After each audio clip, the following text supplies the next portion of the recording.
ایک عورت نے شیطان سے کہا، کیا تم اس شخص کو دیکھ رہے ہو جو درزی کا کام کر رہا ہے؟ کیا آپ اس کی بیوی کو طلاق دینے کے لیے منتیں کر سکتے ہیں؟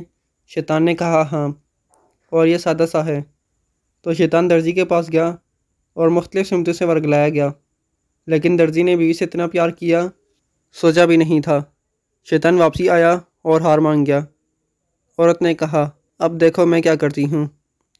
وہ عورت درزی کے پاس گئی اور اس شخص سے کہا کہ مجھے کپڑے کا خوبصورت ٹکڑا چاہیے، میرا بیٹا اپنی محبوبہ کو گفٹ کرنا چاہتا ہے۔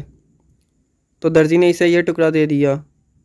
پھر وہ عورت درزی کے گھر گئی اور دروازہ کھٹکھٹایا تو درزی کی بیوی نے کھول دیا۔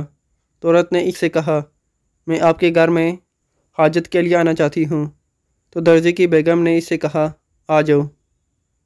درزی کی بیوی باورچی خانے میں چیزیں لینے گئی۔ عورت نے وہ کپڑے کا ٹکڑا دروازے کے پیچھے رکھ کر باہر نکل آئی۔ درزی گھر آیا تو کپڑا دیکھا تو فوراً یاد آیا اور اپنے بیٹے کی مالکن کے بارے میں عورت کی کہانی یاد آئی، لہٰذا اس نے اپنی بیوی کو فوراً گھر سے نکال دیا۔ شیطان نے کہا، تم کیسی عورت ہو؟ عورت تو معصوم ہوتی ہے، تم تو مجھ سے بھی زیادہ شر دماغ رکھتی ہو۔ عورت نے کہا، انتظار کرو، میرے اچھے مال بھی دیکھو۔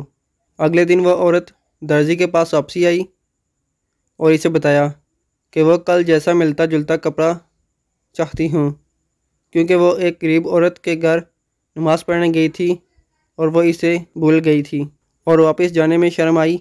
یہ سب سننے کے بعد درزی اپنے آپ پر غصہ آیا اور پھر درزی نے فوراً اپنی بیوی کو واپس بلا لیا۔